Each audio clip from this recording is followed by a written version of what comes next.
우리 말씀의 제목을 같이 한번 읽어보실까요? 내가 순금같이 되어. 아멘. 여러분, 얼마 전에 서울 관악구에서 탈북민 40대 여성이 6살 난 남자 아이와 더불어서 시신으로 발견됐습니다. 그래서 부검을 해보니까 위장에 아무것도 없어요. 아사한 것으로 밝혀졌습니다. 이 뉴스를 보면서 제가 울었습니다. 이런 일이 있을 수 있는가.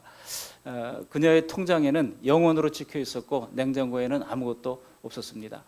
어떻게 이런 선진국이라고 하는 대한민국에서 이런 복지 사각지대에 놓인 이런 사람들이 일어날 수 있는가 생각을 하면서 슬펐습니다. 생활고에 고민하던 가장이 일가족을 죽이고 자신도 마침내 자살하는 그런 일들이 잊을만 하면 터집니다. 그런가 하면 아이를 낳고 아이를 내다버리는 그런 미혼모 사건은 수도 없이 많이 일어납니다. 이런 사건이 날 때마다 뉴스 밑에 달리는 댓글들을 보면 얼마나 힘들었으면 그랬을까, 너무나 불쌍하다, 눈물이 난다, 이런 내용들이 주류를 이룹니다. 그런데 우리 어르신들 이야기를 들어보면 특별한 사건이 아니라 어떤 평범한 가정에서도 과거에는 자식들 데리고 먹고 살 길이 막막해서 나도 한 번쯤 그런 고민을 해봤다, 그런 분들이 많습니다. 지금 그렇게 절망적인 어려운 시대는 아닙니다만 이런 안타까운 일들이 여전히 일어나고 있고 예나 지금이나 세상살이가 고단하고 힘들기는 마찬가지라고 하는 생각이 듭니다. 여러분, 만일 지금까지 살아왔던 인생을 한 번 더 살려고 그러면 여러분 어떤 선택을 하시겠습니까? 더 사시겠습니까? 어떻겠습니까? 저는 아닐 것 같아요. 하나님 감사합니다만 지금 한 생으로 충분합니다, 그럴 것 같아요.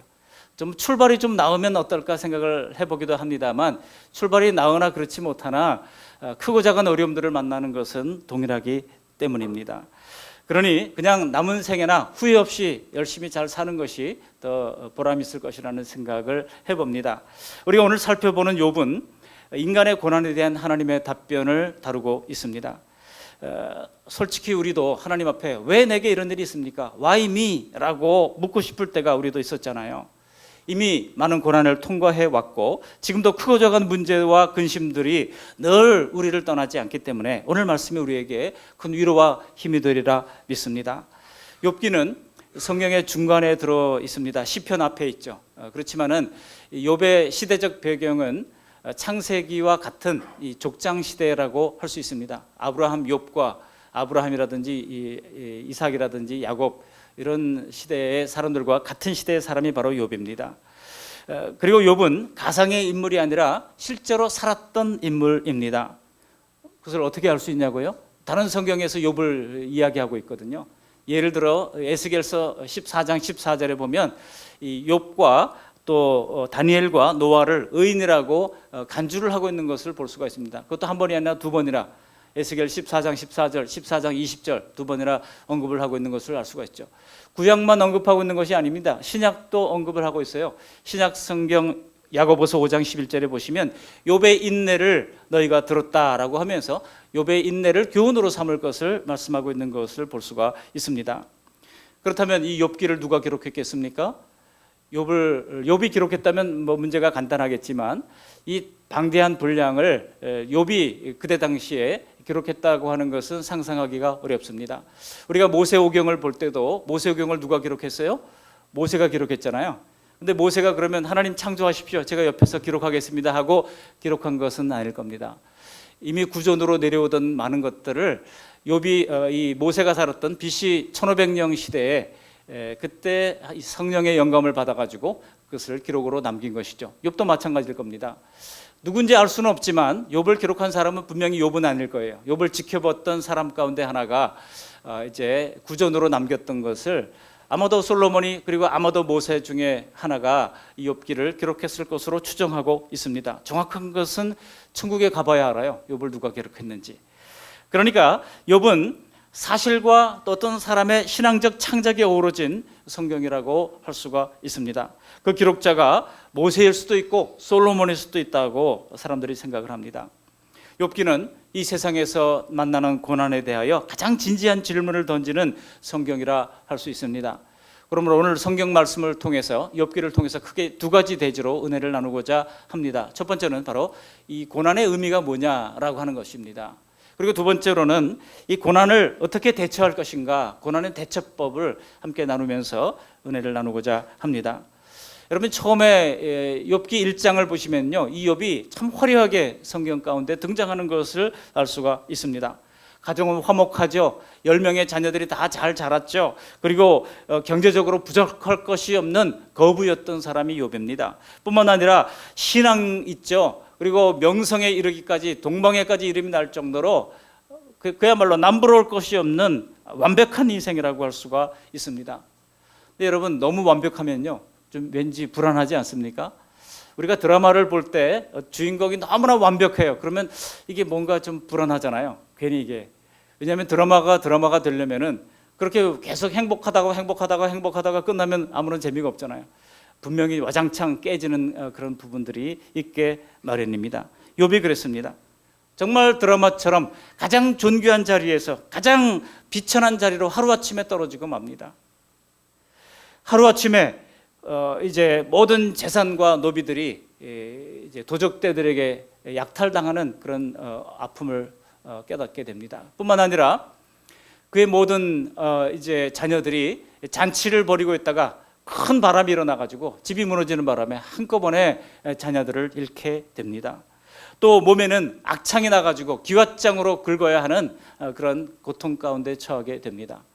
뿐만 아니라 거기서 더하여서 그의 아내가 욥을 향하여 하나님을 저주하고 죽으라는 말과 함께 호련히 욥을 떠나버리고 맙니다. 그렇게 완벽하던 사람이 하루아침에 모든 것을 잃는다면, 누구든지 만일 그런 경험을 하게 된다면 이게 꿈인지 생시인지 인생이 비현실처럼 느껴지게 될 겁니다. 요즘 미국에 빈발하는 사건이 바로 총기 난사 사건 아니겠습니까? 총기 난사 사건이 계속해서 일어나서 지금도 미국에서 이 총기 규제를 해야 된다라고 하는 그런 여론이 비등하고 있습니다만, 그 가족을 잃은 사람이 인터뷰하는 것을 제가 봤어요. 봤더니 눈에 초점이 없어요. 앞으로 어떤 일이 일어날지, 내 생에 무슨 일이 일어날지 모르겠다. 힘없이 고개를 떨구는 그런 피해자들의 가족들을 보면서 가슴이 아팠습니다. 여러분, 이럴 때 우리는 왜 이런 고난이 우리에게 찾아오는가, 그런 질문을 하게 됩니다.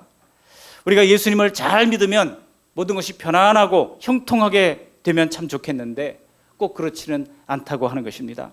이 욥의 비교를 듣고 세 친구가 욥에게 달려옵니다. 그리고 이 고난의 문제를 놓고 욥을 위로한다고 왔던 친구들이 뭔가 이유가 있겠지 하면서 자꾸 욥에게 인과응보의 이 사실을 받아들이라고 추궁을 하게 됩니다.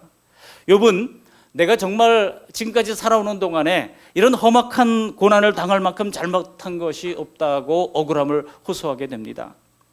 그러나 친구들의 입장은 하나님이 무지한 사람들에게 고난을 주실 리가 없다고 하면서 틀림없이 뭔가 잘못했을 것이라고 욥을 추궁하는 거예요.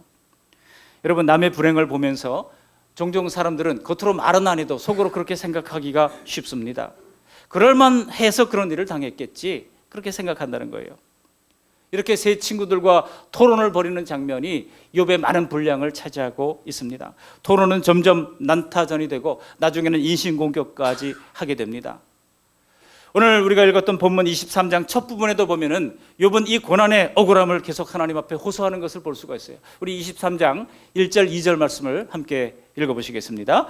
욥이 대답하여 이르되 오늘도 내게 반항하는 마음과 근심이 있나니 내가 받는 재앙이 탄식보다 무거움이라. 저는 오늘 1절 말씀을 보면서요, 이게 2절이죠. 2절 말씀을 읽으면서 제가 큰 은혜를 받았어요. 왜 그러냐면은 여러분, 욥이 하나님께 의인이라고 인정받았던 사람 아닙니까?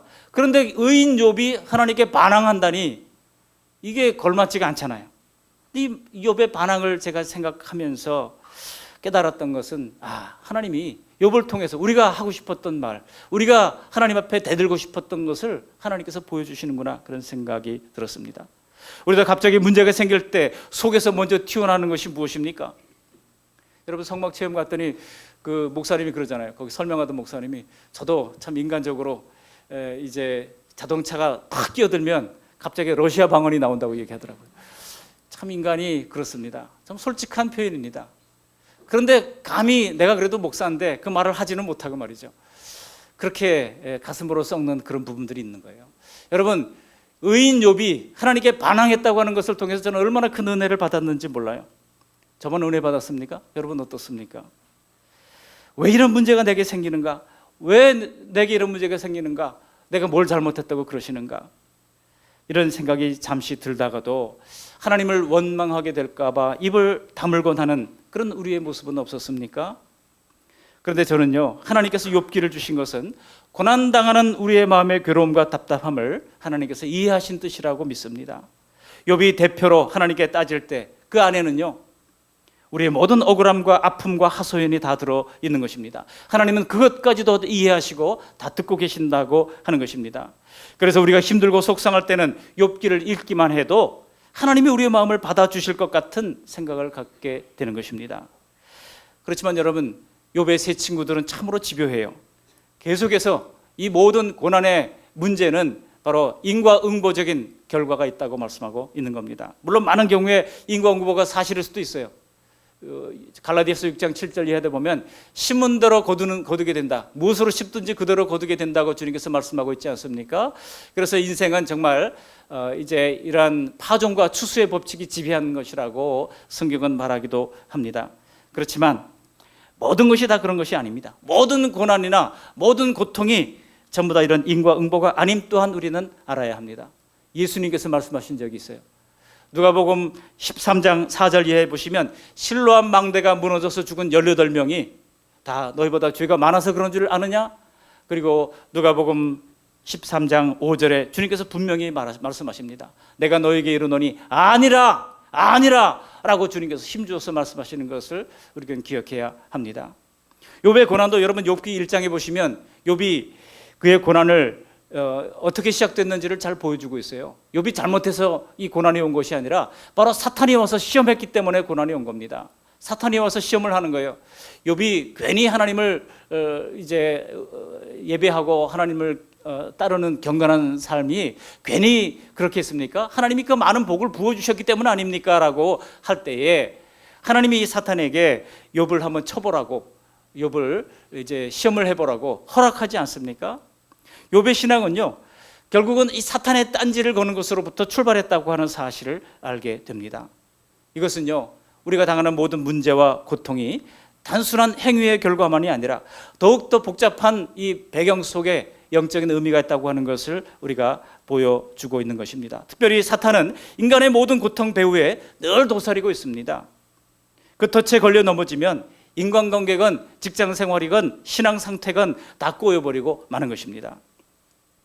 그러므로 우리는 이 사탄의 시험이 있다고 하는 것을 기억하시면서, 그렇기 때문에 우리가 스스로 시험에 들어가지는 말아야 합니다. 피할 수 있는 것에 넘어지고 피할 수 있는 것에, 이겨낼 수 있는 것에 진다고 하면 정말 억울하고 원통하지 않겠습니까? 그런데 큰 고난만 괴로운 게 아니잖아요. 여러분, 작은 고난도, 작은 문제들도 얼마나 우리를 들볶을 수 있는지를 우리는 다 아실 것입니다. 사람마다 그 고난의 의미가 다 다릅니다. 어떤 사람에게는 이제 육체의 질고가 그에게 고난이겠죠. 또 어떤 사람에게는 관계의 갈등이 그에게 고난이겠죠. 어떤 사람에게는 이제 경제적인 어려움이 고난일 수도 있습니다. 그러나 또 어떤 사람들에게는 얘기를 들어보면 당신에게 가장 큰 고난이 뭡니까 물어보면 믿지 않는 가족이 있는 것이 그에게 가장 큰 고난인 것을 알 수가 있습니다. 또 취중생들에게는 어려운 취업의 문제가 그에게 고난일 수도 있고, 학생들에게는 오르지 않는 성적이 고난의 문제가 될 수도 있는 것입니다. 사람마다 다 달라요. 그 수준도 다 다르고, 어떤 사람은 작은 고난도 이건 아무것도 아니야 라고 넘어갈 수 있지만, 그러나 또 어떤 사람에게는 그것도 넘어갈 수 없는 큰 고난이 되어서 불면의 잠을 이루게 되기도 하는 것입니다. 근데 하나님께서는요, 이 마귀가 주시는 이 고난, 마귀가 주는 고난, 하나님이 허락한 고난, 그 고난을 우리에게 어떻게 대항하라고 말하고 있습니까? 야고보서 4장 7절 하반절에 보시면 마귀를 대적하라, 그리하면 피하리라고 말씀하고 있습니다. 우리가 생각하기에 마귀를 대적하라고 가르치지 말고 마귀를 없애주시면 세상 편하겠는데, 하나님은 없애주시지는 않는다는 거예요. 그러면서 마귀를 대적하라고 말씀하고 있습니다.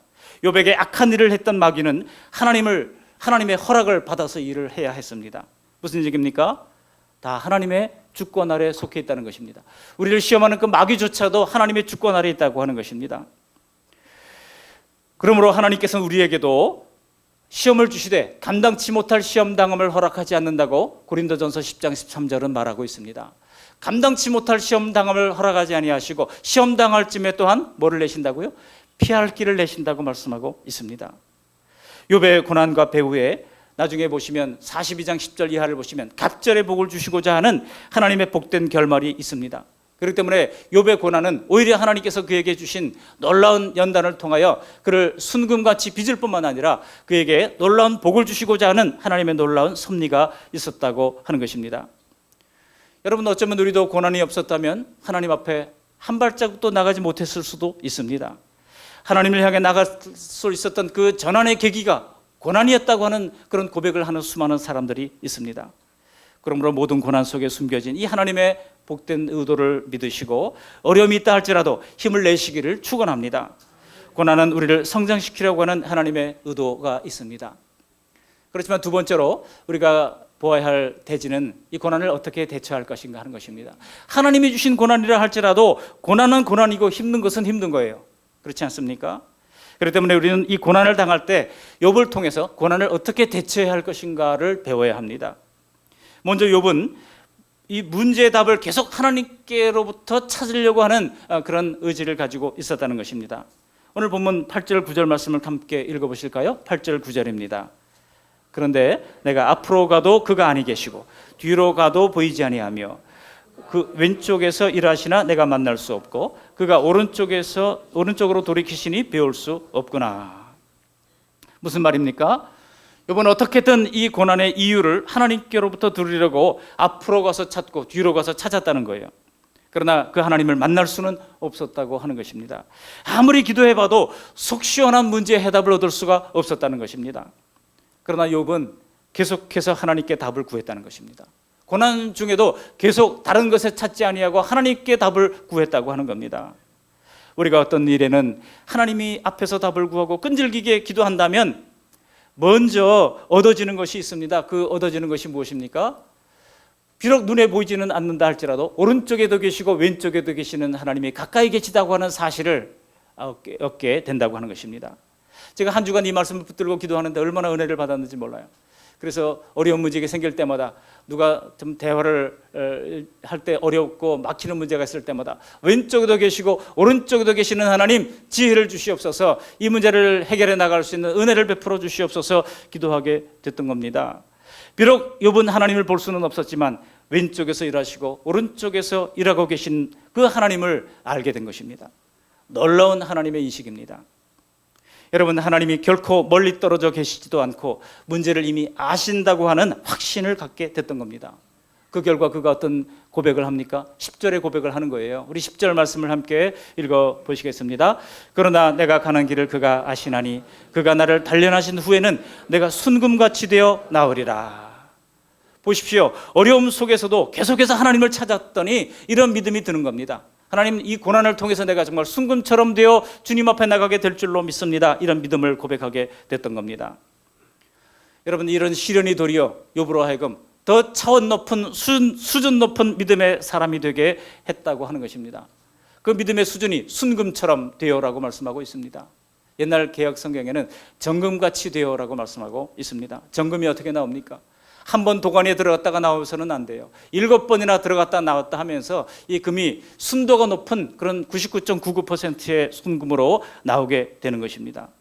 그렇습니다. 우리도 하나님 앞에서 고뇌한 모든 문제가 반드시 우리를 이렇게 단련하여 순금처럼 아름다운 모습으로 비전하게 되는 것입니다. 그런데 그 뒤에 읽어보면요, 오늘 본문 뒤에 읽어보면 욥이 그 뒤로 정말 하나님 앞에 온전히 헌신했느냐? 그건 또 아닌 것 같아요. 극심한 고난 속에서 욥은 하나님께 화를 냈다가 또 하나님께 고백하면서 죄송하다고 고백했다가 신뢰했다가 갈팡질팡하는 모습을 볼 수가 있습니다.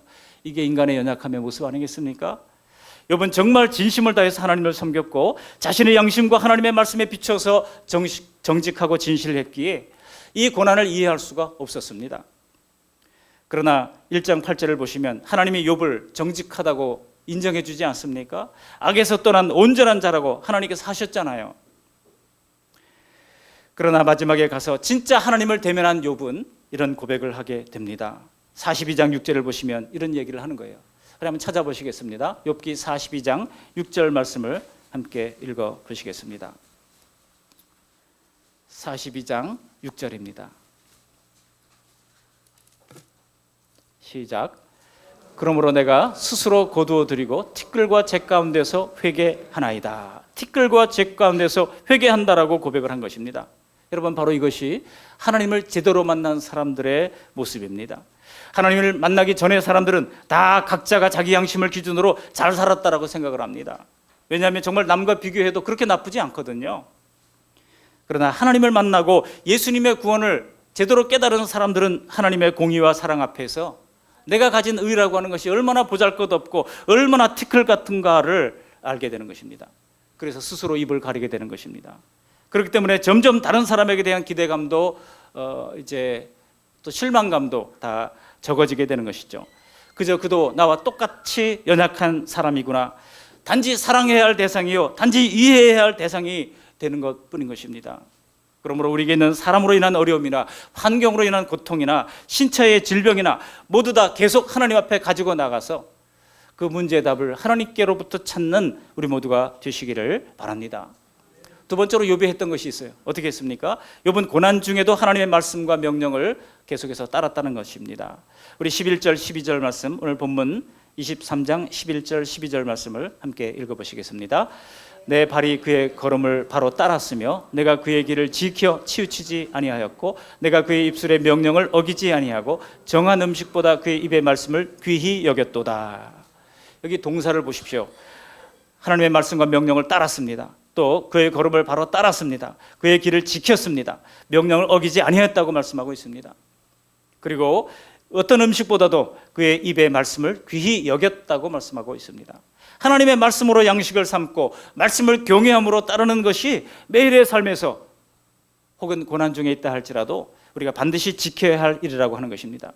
현실적으로 큰 어려움을 당하면 믿음보다 인간적인 방법으로 해결하고자 하는 그런 생각이 들 때가 많아요. 이 문제를 어떻게 해결할까? 또 뭐 도청에 시청에 아는 사람 누군가 그렇게 해결을 하려고 하는 경향들이 있잖아요. 현실적으로 머리가 돌아가는 우리의 모습, 고난당할 때 정말 하나님 앞에 무릎을 꿇고 나오기가 쉽지가 않습니다. 그러나 그럴수록 우리는 욥이 그랬던 것처럼 말씀에 비추어서 자신을 바로 세우고 자신의 삶을 재정비하고 믿음의 삶을 충실하게 살아가야 할 것입니다. 힘들고 어려울 때라 할지라도 신앙생활을 제대로 하겠다고 우리가 결심하고 하나님 말씀을 따르면 하나님께서 주시는 힘이 있어요. 여러분, 이 세상을 내 힘으로 살려고 한다고 다 됩니까? 정말 하나님이 주시는 힘으로 살아야 우리가 새로운 용기와 힘을 얻게 됩니다. 힘들 때일수록 말씀해 주시는 은혜로 새 힘을 받아서 말씀대로 사는 떳떳함으로 자신감을 가지고 이겨나가는 우리 모두가 되시기를 바랍니다. 여러분, 말씀의 실력이 곧 신앙의 실력이에요. 한번 따라 하시겠습니다. 말씀의 실력이 신앙의 실력입니다. 한번 옆 사람에게 이야기해 보시기 바랍니다. 시작. 동의하십니까? 말씀의 실력이 신앙의 실력이에요. 여러분, 스티븐 호킹 박사가 이제 참으로 천재 과학자로서 탁월한 업적도 남겼습니다. 루게릭병을 앓으면서 참 이 땅에 있는 동안 많은 고난도 겪어야 했습니다. 그러면서 하나님이 신이 있다면 왜 이런 고난을 나에게 주십니까? 그 신이 있는지 없는지를 알아보기 위해서 천체 망원경을 가지고 전 우주를 다 뒤졌어요. 그리고 그 결론이 무엇입니까? 하나님은 없다 하고 죽었어요. 참 불행한 인생이라고 생각을 합니다. 이 땅에서도 불행했을 뿐만 아니라 천국에도 가지 못했으니 저 세계에도 불행한 인생이 되고 말았던 겁니다. 만일 그가 하나님이 우리에게 계시해 주신 이 하나님의 탁월한 말씀, 성경을 통해서 하나님을 찾고자 했다면 어땠을까? 예수님이 고귀한 하나님의 말씀으로 주신 그 하나님의 이제 대속적 은혜의 주인공이라고 하는 사실을 말씀을 통해서 깨달았다면 어떻게 했을까 생각을 해봅니다. 하나님을 있는 그대로 보여주신 예수 그리스도의 말씀은 우리에게 생명의 근원이 되십니다. 우리가 떨면서 하나님의 말씀을 받고 그 교훈의 순결함을 믿고 행한다면 반드시 욥과 같은 복을 받을 줄로 믿습니다. 순금같이 되어 나오리라. 세 번째로 욥이 했던 것이 있습니다. 세 번째로 욥이 했던 것은 고난 중에도 하나님께 자신의 인생의 모든 것을 다 맡겼다고 하는 거예요. 우리 13절, 14절 말씀을 함께 읽어보시겠습니다. 그는 뜻이 일정하시니 누가 능히 돌이키랴. 그의 마음에 하고자 하시는 것이면 그것을 행하시나니 그런즉 내게 작정하신 것을 이루실 것이라. 이런 일이 그에게 많이 있느니라. 여기 14절에 보시면 내게 작정하신 것을 이루실 것이라. 내게 어떤 것을 작정하셨든 고난이든 죽음이든 또 삶이든 하나님께서 이루실 것이다 라고 하는, 하나님께 온전히 자신의 생애를 맡기는 그런 맡김이, 의뢰가 있었다고 하는 것입니다.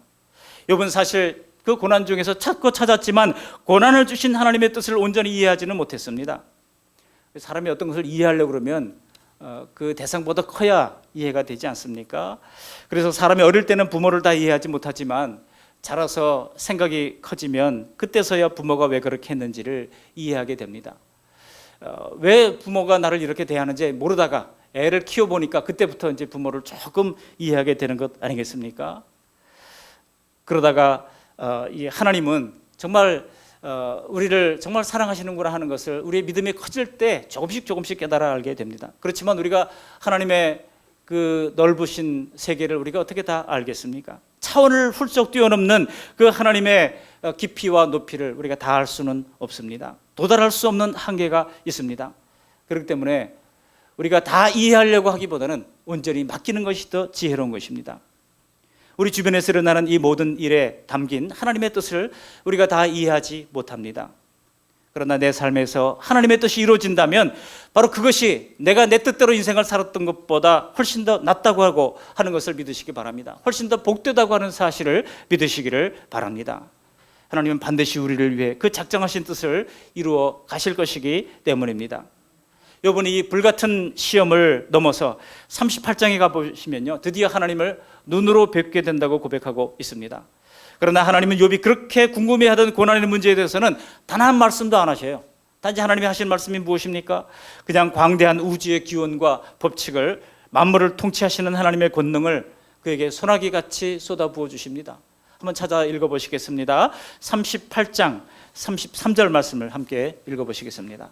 욥기 38장 33절입니다. 시작. 내가 하늘의 궤도를 아느냐?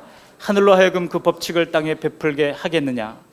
그리고 나서 하나님께서 하나님의 인자와 책임감을 피력하시는데요, 41절을 한번 보시겠습니다. 38장 41절 시작. 까마귀 새끼가 하나님을 향하여 부르짖으며 먹을 것이 없어서 허우적거릴 때에 그것을 위하여 먹이를 마련하는 네가 누구냐? 하나님은 이런 말씀을 통해서 하나님의 신실하심과 하나님의 책임감을 가르쳐 주시는 겁니다. 우리가 하나님의 이러한 하나님의 책임감, 하나님의 신실함을 알게 된다고 한다면 하나님 내게 왜 이러십니까? 따질 필요가 없는 것입니다. 그냥 뭔가 하나님이 이루실 게 있구나 하고 맡기게 되는 것입니다. 그렇게 하나님을 만난 신자들은 이해할 수 없는 일들이 앞을 가로막아도 결국 하나님이 선한 뜻대로 인도해 주시겠지 믿고 잠잠히 고난의 때를 견디며 이겨나갈 수가 있는 것입니다. 세상과 학문과 지혜는요, 이 고난의 때 이렇게 이겨라 저렇게 이겨라 여러 가지 세속적 방법을 통하여 우리를 가르칩니다. 그대로만 하면 그 모든 것을 이겨나갈 수 있다고 하면 여러분, 고난이 정말 고난이겠습니까? 성경의 지혜는요, 하나님이 내 힘의 원천이기에 고난을 이길 수 있다고 가르쳐 주시는 것입니다. 하나님을 만나기 전 욥은 자기 힘을 능가하는 고난의 억울함만 호소했어요. 그러나 그가 하나님을 만났을 때 그는 눈으로 주를 배옵나이다 고백했던 것입니다. 그리고 스스로 티끌 가운데서 자신의 죄악을 고백하고 회개했던 것입니다. 여러분, 욥은 이렇게 예수님을 만났던 바울 사도가 감옥에서도 그런 고백을 했던 것을 우리가 알잖아요. 빌립보서 4장 1절에 보면 어떤 형편에서든지 나는 자족하기를 배웠노니라고 말합니다. 그리고 빌립보서 4장 13절은 말하기를 내게 능력 주시는 자 안에서 내가 모든 것을 할 수 있느니라고 고백합니다. 그 모든 것을 할 수 있다, 고난도 받을 수 있다는 거예요. 내게 능력 주시는 자 안에서 고난도 달게 받을 자세가 되어 있다고 하는 것을 깨달았다는 뜻입니다. 우리가 말씀과 성령 안에서 예수님을 다 만났잖아요. 바울 사도처럼 어려운 처지에서도 족한 마음으로 감사할 때 주님은 더 큰 능력을 허락해 주셔서 어떤 고난이든 능히 이겨나갈 수 있는 힘을 허락해 주신다고 하는 것입니다. 말씀을 정리합니다. 예수님은 모든 성경은 예수님에 대해서 기록한 것이라고 말씀하고 있습니다. 그렇기 때문에 욥기도 예수님에 관한 기록이라고 할 수가 있습니다. 요한복음 5장 39절에 보시면 너희가 성경에서 영생을 얻는 줄 생각하고 이 성경을 연구하거니와 이 성경이 곧 내게 대하여 증언하는 것이니라. 요한복음 5장 39절. 여러분, 예수님이 이 요한복음을 기록할 때 이 신약 성경은 없었어요. 그렇기 때문에 요한복음 5장 39절에 나오는 이 성경은 곧 구약 성경을 가리킵니다. 모든 구약 성경도 예수 그리스도를 증언하고 있는 성경이라고 하는 것입니다. 그렇기 때문에 욥기에도 예수님에 관한 진리들이 다 담겨 있을 것입니다. 어디에 담겨 있을까요? 제가 묵상하는 가운데 이 욥의 애매한 고난, 욥의 무고한 고난, 여러분 욥이 고난받은 것은 그가 죄 때문에 고난받은 것이 아님을 성경을 통해서 알 수 있지 않습니까? 그렇다면 이 욥의 무고한 고난은 예수님이 받을 무고한 고난을 우리에게 보여주시는 그런 예표라고 할 수가 있는 것입니다. 이사야 선지자는 장차 메시아의 고난을 사람들이 어떻게 판단할 것인가를 예언한 것이 나옵니다. 이사야 53장 4절에 그는 실로 우리의 질고를 지고 우리의 슬픔을 당하였거늘 우리는 생각하기를 사람들은 생각하기를 그는 징벌을 받아 하나님께 맞으며 고난을 당한다 하였노라. 이게 사람들이 보는 안목이에요. 사람들이 어떤 불행을 당할 때 뭔가 징벌이 있겠지, 그래서 하나님께 맞은 거 있겠지 생각을 한다는 것입니다. 그러나 예수님은 죄가 있어서 고난당하는 것이 아닙니다. 오히려 죄가 없으시기에 우리의 죄를 대속할 만한 제물이 되실 수가 있었던 것입니다. 우리 예수님께서 이 고난을 통과하면서 상상할 수 없는 은혜를 우리에게 부어주셔서 하나님 자녀 삼아주신 것 아닙니까? 그렇기 때문에 욥은 이 고난을 통과하면서 놀라운 성장을 이루게 되는 것입니다. 그래서 하늘에서 자기의 대속자가 있다고 하는 놀라운 고백을 하게 되는 겁니다. 어디 있습니까? 욥기 19장 25절에 보면 내가 알기에는 나의 구속자가 살아계시니 후일에 그가 땅 위에 서실 것이라. 나의 대속자가 살아계시니 오실 메시아의 사역을 그가 당당하게 선포하고 있는 것입니다. 여러분 우리도 마찬가지입니다. 고난을 통해 하나님 앞에 나왔고 고난을 통해 예수님이 나의 구속자인 것을 우리가 배우고 고난을 통해 믿음이 성장하게 되는 것입니다. 그래서 욥은 고난을 통해 얻은 놀라운 복을 이렇게 고백하고 있는 것입니다.